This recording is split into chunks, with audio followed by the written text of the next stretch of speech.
Hey guys, I guess I could have been really nice and like hooked up hooked up my lav mic. I think I'll do that. Anyway, I'm gonna cook a beef tart today.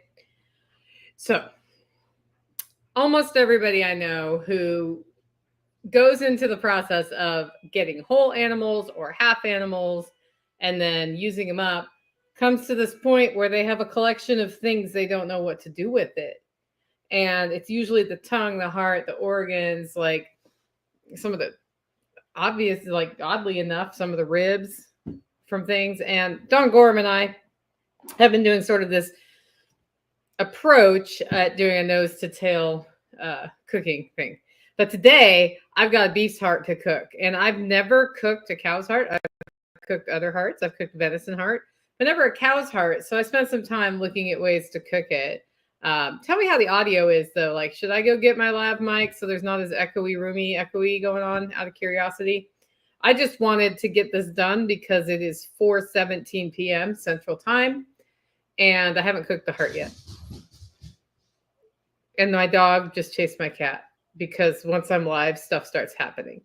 So anyway, if the audio is like unbearable, I'll go get my lav mic, but then you'll have to like just wait while I walk away from the screen and do that. Actually, you know what? On spec, I'm just gonna go do that. So you can hear me from across the room, and you can see all the stuff on the counter behind me, which is fine because we're gonna use all that stuff today, except for the corn. I think I'm cooking corn tonight for rednecks. Not sure. It was the last chance to have corn. I like corn. Now let's see if the mic will work. Are you gonna work? Yeah. Did you hook up yet? Is it working? No, it's not working. Super fun. Okay, now it's gonna work. Okay. So if I do this, and then I do this, and then I change the setting on the computer. Ooh, allow. Audio is okay. Is the audio better now? Is the question, because I just changed to a different mic, I think. Let me check the settings. Because you were just getting like room audio. Oh, you're still getting room audio. But wait, now you're getting mic audio. Is that better? Do I sound like more like a radio announcer? I probably never sound like a radio announcer, but can you hear me like swallow water? Anyway, okay. Hi, Travis. Speaking of Travis Neff, this was really cool. I don't know what I did to deserve this, but oddly, in the mail, a package I had not ordered showed up, and it was hot sauce. Is Berman's catsup in the ingredients list? No, but I've got Kentucky Rebel Scum, Blackberry Squirmish hot sauce, and then we have hot sorghum hot sauce and original hot sauce. What's smart about how Travis has done his labels here is it's Kentucky Rebel Scum, right? And then like he writes on the little white part what it is. Green River Ghost. That was probably pretty hot. I'm gonna guess that has ghost pepper in it. So from Half Pound Homestead, I thought it was pretty cool. And Half a Pond. I forgot the Half a Pond Homestead.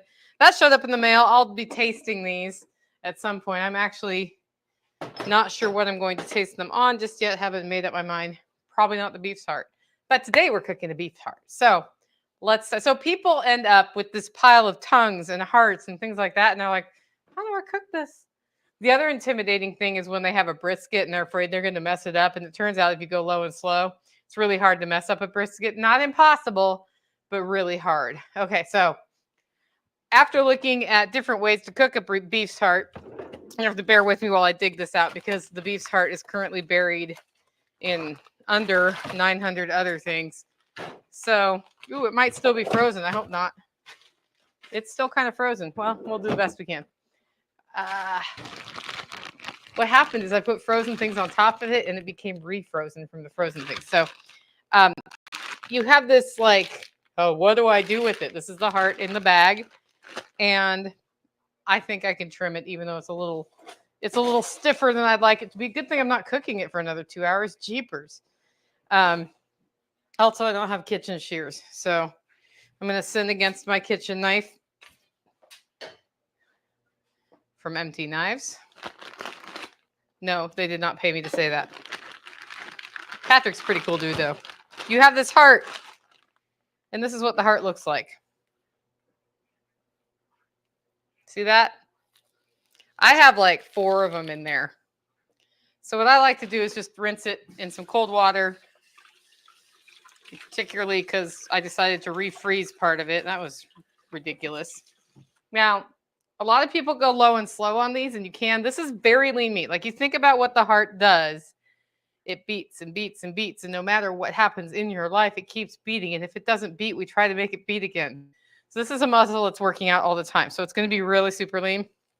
The tongue, similarly, is lean, and it's got a lot of this fat and gristle on it. So I'm going to start by trimming some of that off. And my goal is to get it cut into strips that go across the grain.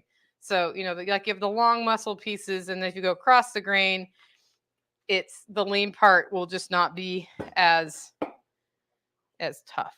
So but I don't want it with all the gristly stuff. But I'm keeping the trimmings for making tallow and maybe some bone. This one has a little bit of meat in it, some bone broth, tallow mix.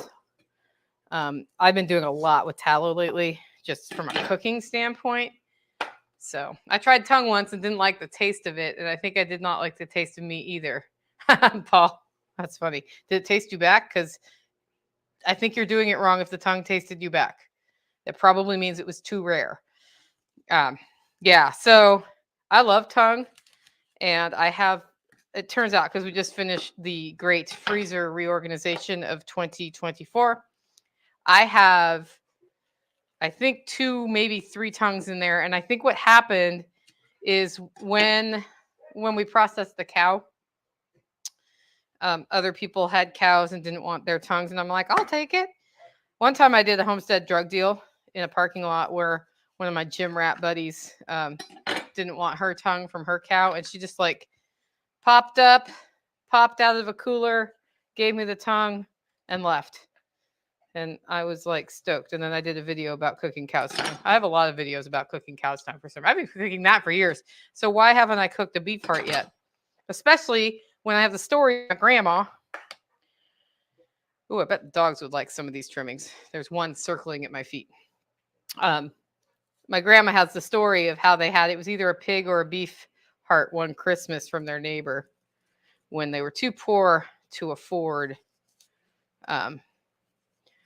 anything. So she said it was the best Christmas meal she ever had.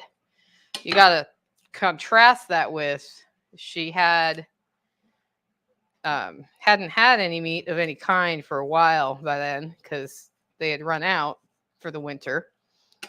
And so it had to taste pretty good. And when you have a compare and contrast of something like not so pleasant with something more pleasant, it's even more pleasant. It's kind of like when you're really hungry, food tastes really good. Okay, I can eat tongue. Why do you eat something that can taste you back? We eat all 3: kidney, liver, spleen, etc. I said that tongue joke to a butcher's kid, and he did not think it was funny. Sarcasm is lost. Yeah. So the interesting thing about this heart, like many hearts, is it has chambers. So you can like stick your finger up in there. If your heart doesn't have chambers, I don't know how you're alive right now. But this is like tough gristle is lining that, right? So we want that off. And today what I'm planning to do is cut this into strips, and then I'm going to probably dry rub it with some spices I like on beef, and then we're going to flash cook it. We're going on the rare side of medium rare. It might be actually rare. Just going to flash cook it to brown up the outside part and serve it that way. And then side dishes tonight, even though I'm going carnivore for a while, I have other people coming over to eat. So we're going to do saute summer squash, pressure cook it. You could pressure cook it. Today we're flash cooking it. And I think I'm going to do a cucumber salad because cucumbers are almost done, I think, for the year. So I thought I'd get one last hurrah. And if you look behind me, that's dill right there, dried. So I'll probably do a creamy dill dressing on that. Which is just you take the cucumbers and you salt them and put some lemon juice or balsamic on them, and it just sort of the salt leaches the liquid out. Good morning. Good afternoon, DH. I said good morning. I don't know why. Like, I wouldn't mind if my day was just starting right now because I have a lot more things I would like to do today that I'm not going to do today because today is almost tonight. It's late afternoon here in Tennessee. So, okay, I've done some outside trimming just to get that done. It's not perfect, but it's pretty good. And this is what it looks like now. It just looks like a hunk of, like, it could just be a roast. You could just roast it like that, low and slow. People do it. Okay, so there's 3 chambers, and I'm just going to cut some hunks where it seems like or where it feels like it should be cut. Like there's probably a science to this. Ask a butcher. I'm not a butcher. I just butcher things. 2 different things. Billy Bond would say small cuts, small mistakes, or something like that. That's one of the things he always says, which I always appreciated. Okay, so I have a strip of meat with some ice cubes on the inside because I freaking refroze it. Okay, so if you see the inside, you got all this stuff that's tough. And I'm going to shave that off too with this knife very sharp. But I don't want the chewy stuff. If you were going to go low and slow, you wouldn't need to go through as much trouble as I am. But since we're making heart steaks, basically, or heart strips, I am going through the trouble because nobody likes to have to chew stuff that gets stuck in their teeth, you know. And I've had beef heart before that Nighthawk cooked, and it was pretty good. And I don't remember how he cooked it. He may have done it this way too.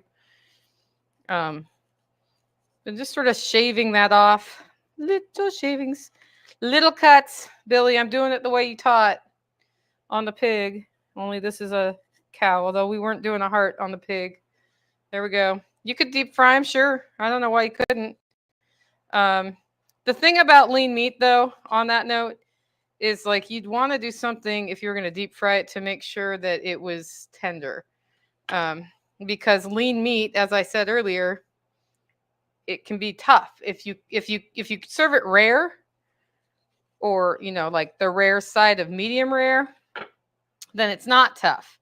But if you cook it well done, it turns into shoe leather because it's the fat like mix in things that keeps it more tender. Okay, so here's what's up. I'm looking at this piece of meat. It's looking pretty good. And the grain goes, which way does the grain go? The grain goes this way.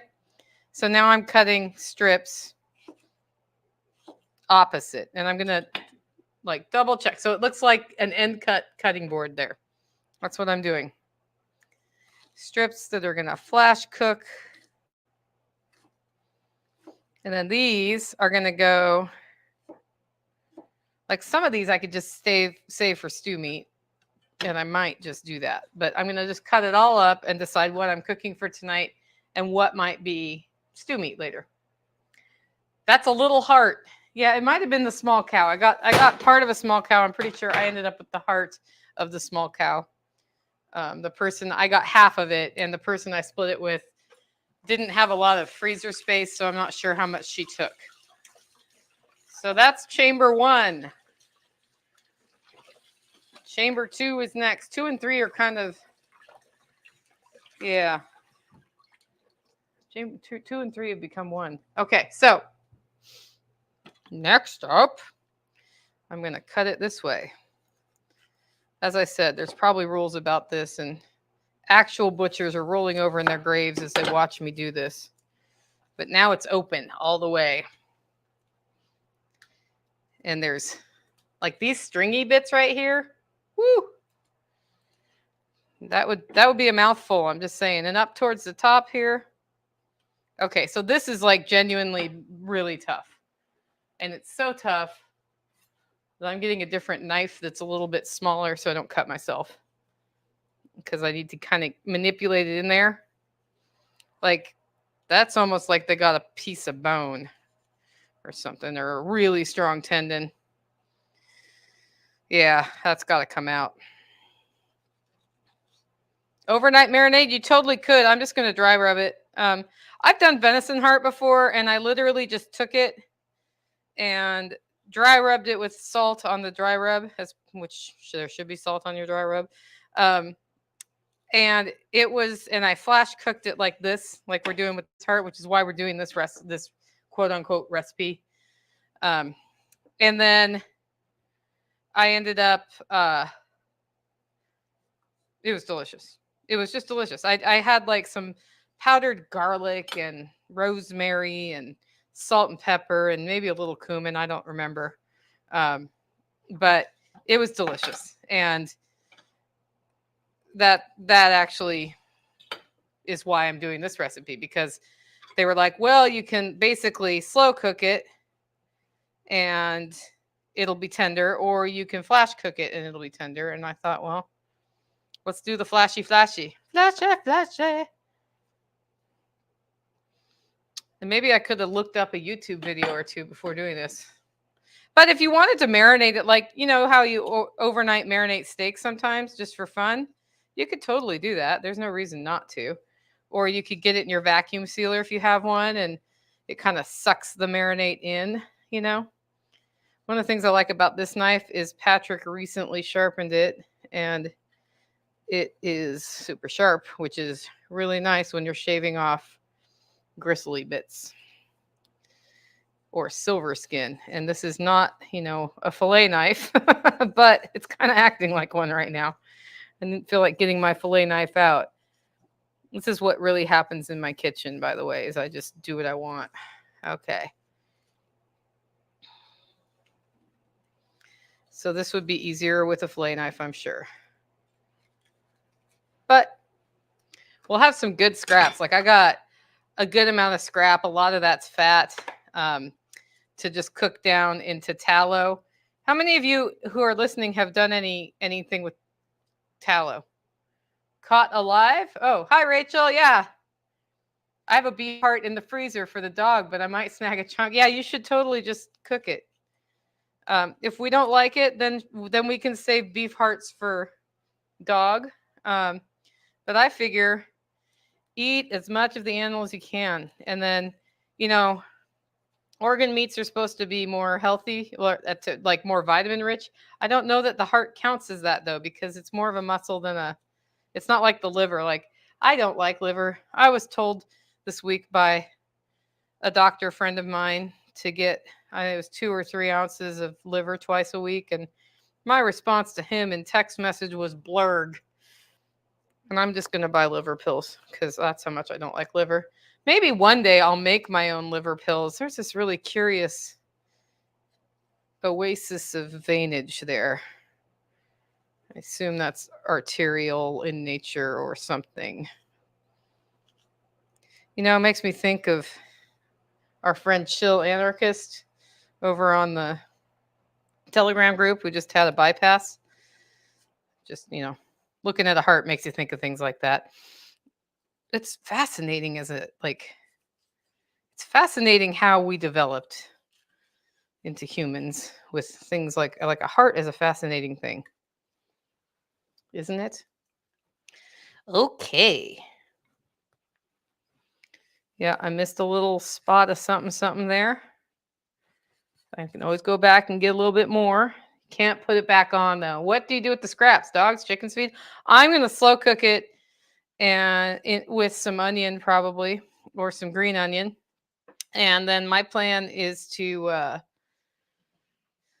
like turn it into bone broth, or I might, depending on what the size of all the chunks are, the various pieces I'm cutting off end up being for flat cooking. I might also make a beef heart stew. And if I found another really solid place here. And if that's the case, then I will, yep, not surprisingly, it's right there.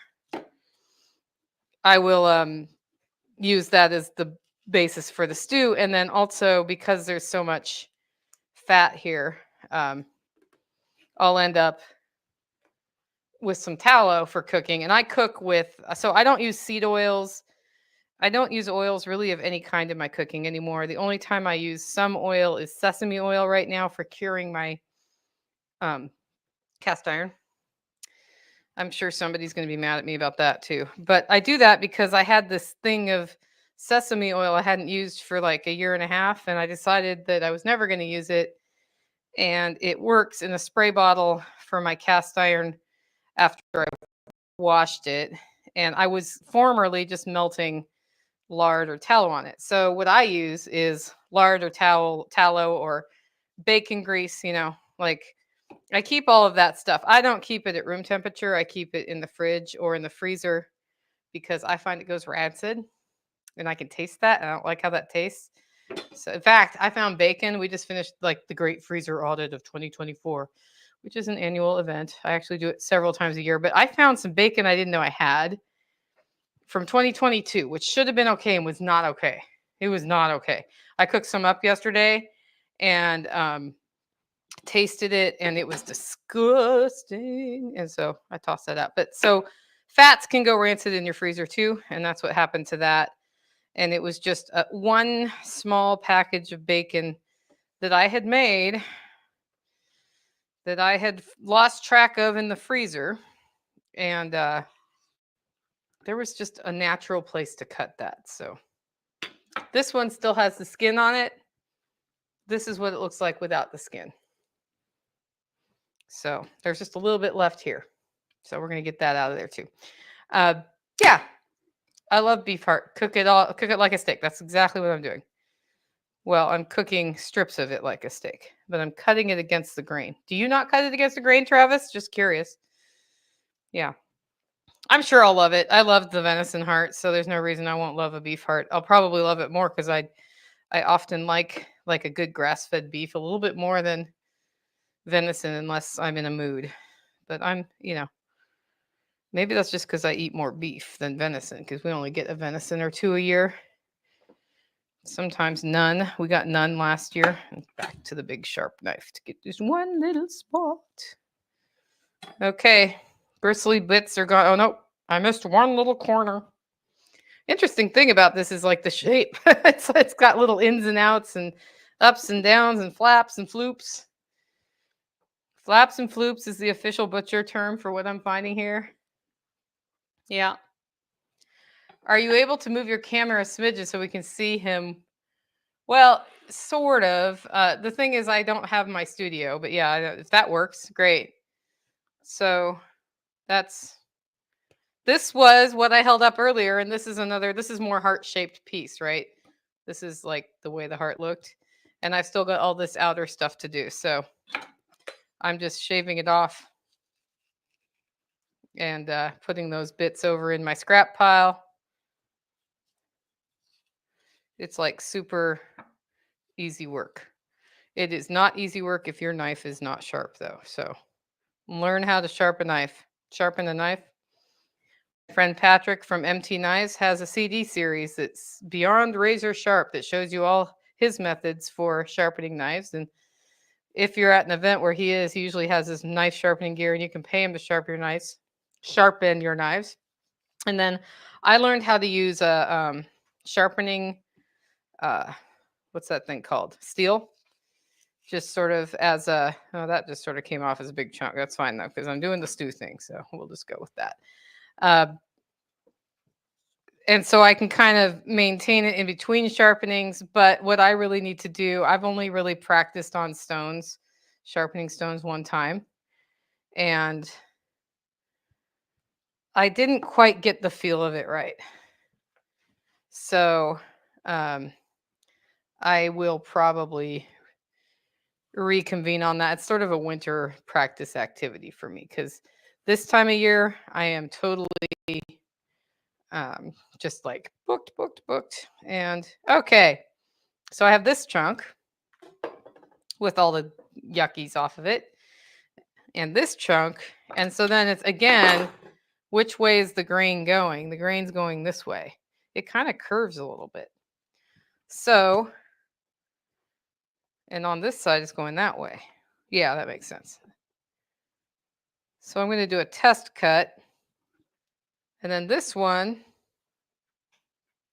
if I cut this way on this one, it's going against the grain. So then I'm just boof, done. And the fact that this refroze a little bit actually made that cut way easier to do.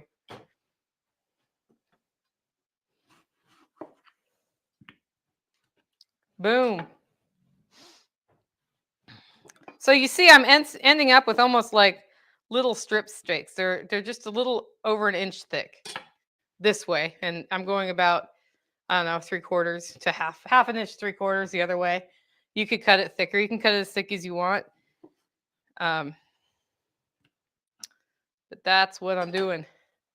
You can see how kind of bloody. So then this one's like a funny. It's going to end up with funny shaped stuff.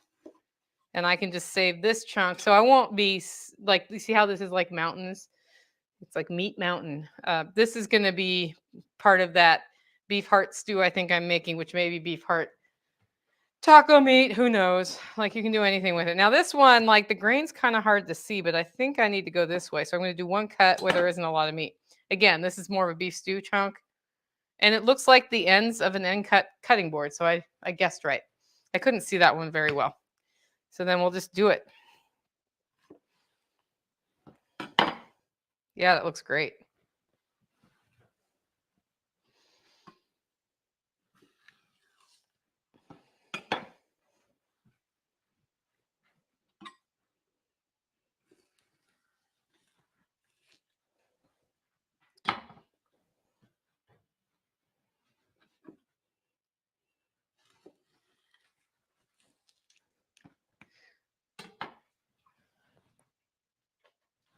What do you do with the scraps? All the scraps. See, now this one I need to cut without cutting me.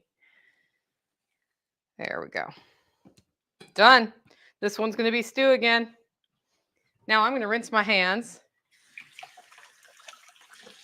And I'm going to rinse the knife. And I'm going to rinse the cutting board.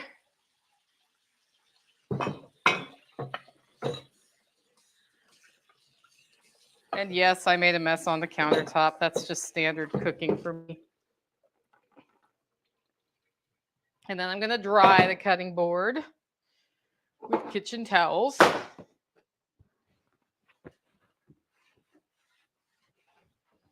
This is how we generate lots of laundry at my house.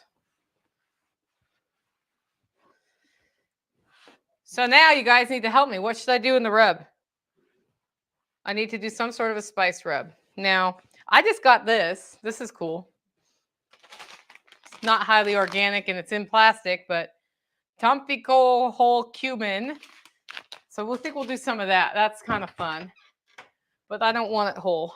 So I'll get the mortar and pestle out. What besides cumin would be good? Garlic powder? Like what else? Crackly, crackly, crackly in your ear. So I'll just pour some of that in there. Put that off to the side. That'll go in the mason jar in a bit. What would you guys spice it with? What do you like to have on your steaks?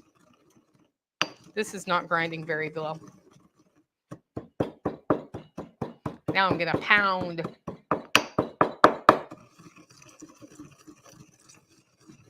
Hunter 615, you need a woman like Nicole.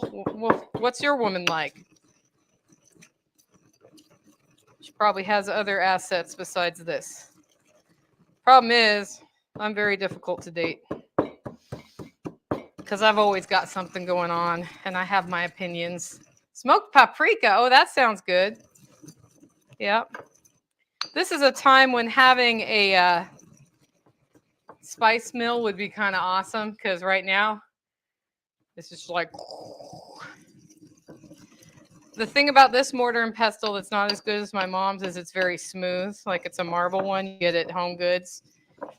And I wish it had a little texture to rip things up because I end up having to pound a lot, like, that to get them broken, especially this and rosemary, man. This is just like rosemary, but it's turned into a decent powdery bit. So, okay, so we're going to do smoked paprika, pepper, cumin, and salt. So that's how, should I add garlic? I mean, cumin's a very strong flavor, and this like freshly crushed, it smells, so you know how cumin smells in the spice thing? This smells like that, only stronger, and it has a lemon, sort of a lemon overtone, which is going to be a different flavor than usual. So then I usually just take I'm going to mix a rub ramekin. I'm not going to put this all in there. I'll put about half of it. I'm going to keep that for the saute later. And then I guess salt is necessary. And based on that volume of meat, I'm thinking salt and pepper, garlic, onion, paprika. But we got cumin in there too, Travis. So 1 teaspoon, 2 teaspoons. That's probably enough. How many of you have pepper grinders? This is a Turkish coffee grinder. It's all metal parts. And then the pepper ends up in there where the coffee would end up. And I actually just got a piece of metal in there.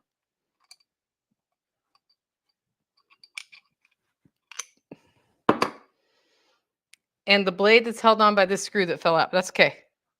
It didn't get bits in there, but this goes in here.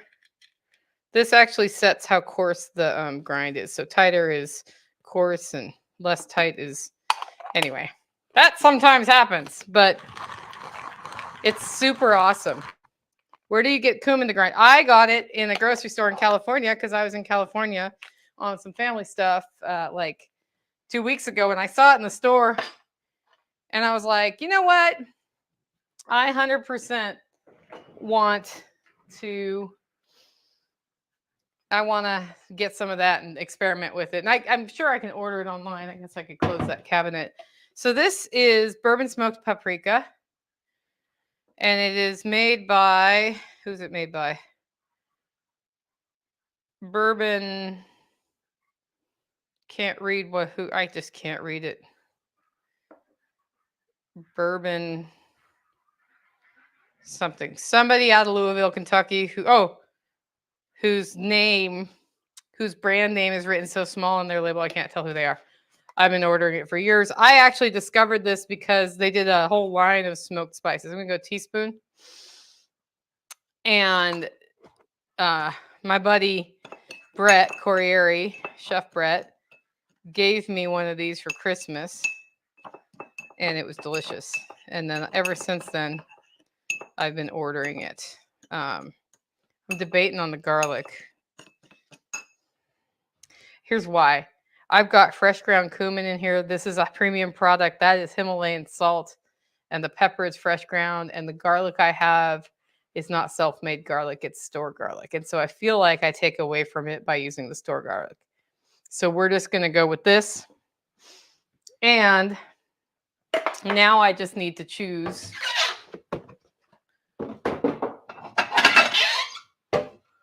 which strips of meat I'm going to cook tonight. So some of these are stew and some of these are steak. We're going to play the stew and steak game.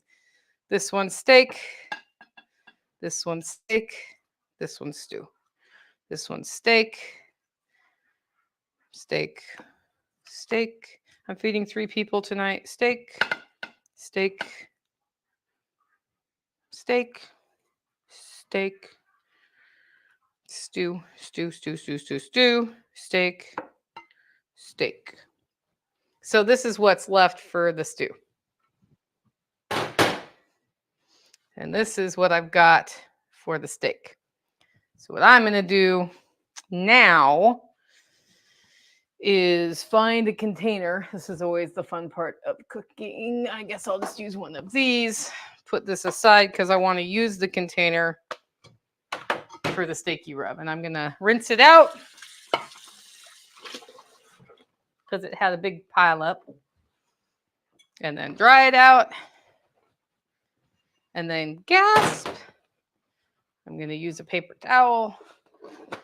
I'm going to pat these dry because I don't want them super wet.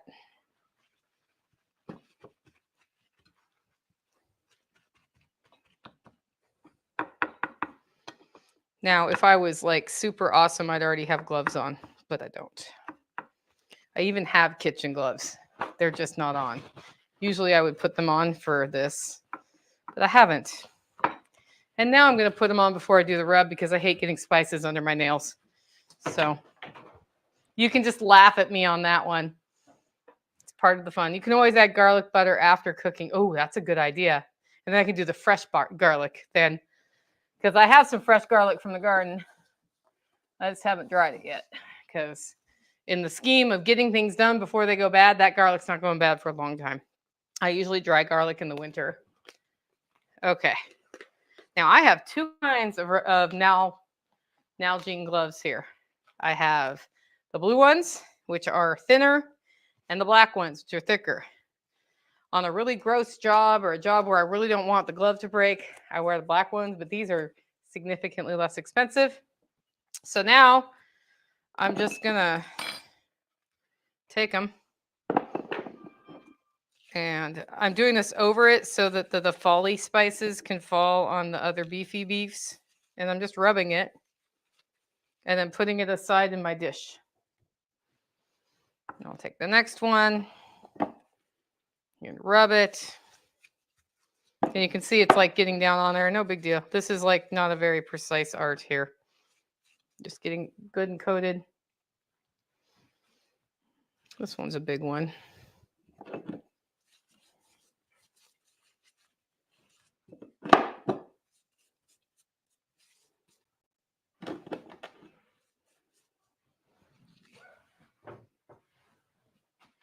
This one's already half rubbed here from the fallout. Make a nice little foundation for fallout here. The foundation for fallout. Yeah, I like how Rachel thinks, man. I'm going to run out of rub. That's okay, though. You know why? Because I've still got more cumin.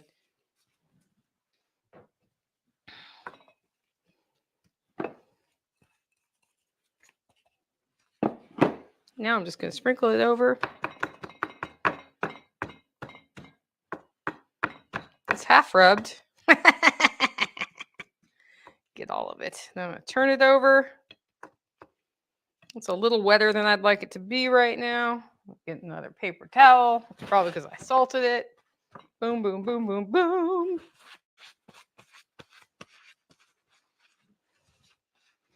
And then in this emergency, we take the gloves off and we make more rub. And so I'm going to go through 2 sets of gloves. That's okay, though.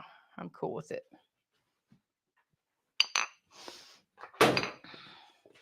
Unfortunately, I put my spice spoon down in the war zone. So we're totally going to make another spoon dirty. That's okay. Making slightly less. As you can tell, I very precisely measure everything I put in a recipe. Then I'm going to process that dill.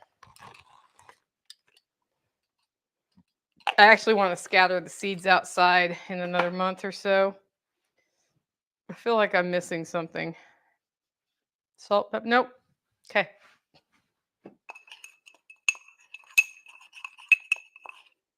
There's like little salt chunks in there. It almost smells like pine. It's kind of interesting. And that's that. It's the cumin that smells like pine. So back to the gloves. You can see why I like using the less expensive gloves when I'm doing stuff like this. Because if I haven't thought ahead and I have to redo the rub, then I'm not like crying because I just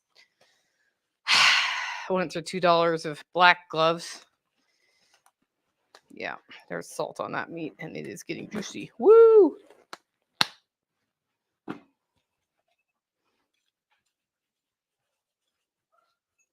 Okay, rubbing that, turning them over again. Boom, boom, boom.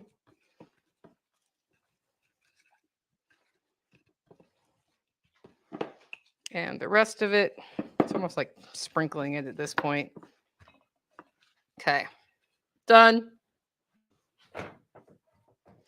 Now those can go in the fridge or they can stay out at room temp. I'm going to let them stay out for about half an hour, and I'll probably then make sure the neighbors are ready to eat and then